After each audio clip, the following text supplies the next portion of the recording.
Tim Manfro, aka Mortgage Manfro, and I'm here with Claudio Gil, CPA.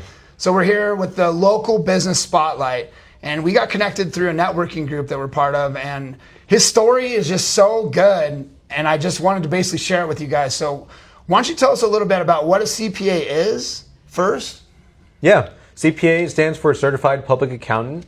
Those three words are very, intentional, where it is a certification. It's a license administered by the state, but it's mostly for serving the public interest. So it's not like an in-house accountant that you might see at a business in the back office or anything like that. It's an accountant who works with multiple business owners, taxpayers, and really is kind of providing proactive guidance on their situation.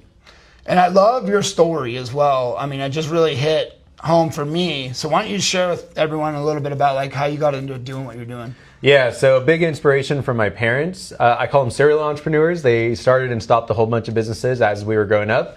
They immigrated from Mexico and Peru, so they found that entrepreneurship was going to be the fastest way for them to find opportunity to provide for the family.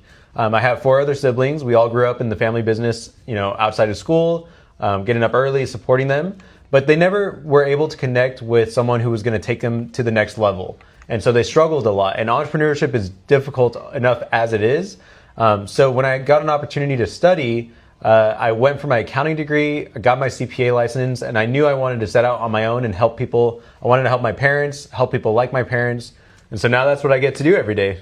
That's so cool, man. I love that story. I mean, having a reason to get into it like that really shows your passion in the business, and I could like feel it in everything that you do. So why don't you talk a little bit about like the difference between you and like if someone walks into H&R Block or like if they do their own taxes? Yeah, that's a great question. So typically if they're doing their own taxes or maybe they're going to an office like H&R Block, they're also qualified, they know what they're doing. However, what I find a lot of the times from what people are telling me is that they're getting passed around from a different professional year over year. And so when they go back and they're looking for some guidance on their situation, they're not going to be able to connect with the same person that prepared their taxes last year. Or if they're on their own, they're not going to have someone to ask questions to that they need answers for. And so the difference in working with either a CPA or someone who's an independent tax professional is that they're going to get to know your situation. They're going to be able to provide that guidance that you're looking for. It's not going to be cookie cutter.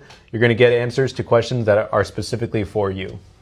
And there's going to be a lot of decisions. I just know for me personally, like throughout the year that like, people think of like you around tax time, but like they need you all year. Like Right. There's things that they do that are going to make a difference. Like tell us a little bit about like TikTok advice or whatever. I forget how you phrased it or whatever. So yeah, so you're talking about TikTok tax advice. There you go.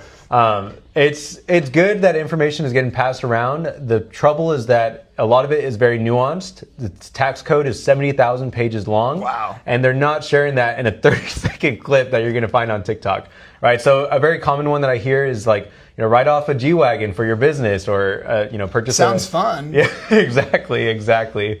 But a lot of people get into hot water because they don't understand the nuances behind being able to certify and claim those deductions. A lot of times as a business owners, we have a lot of leeway when it comes to writing off certain expenses. A lot of stuff is used in business. Some of it is mixed personal and business use.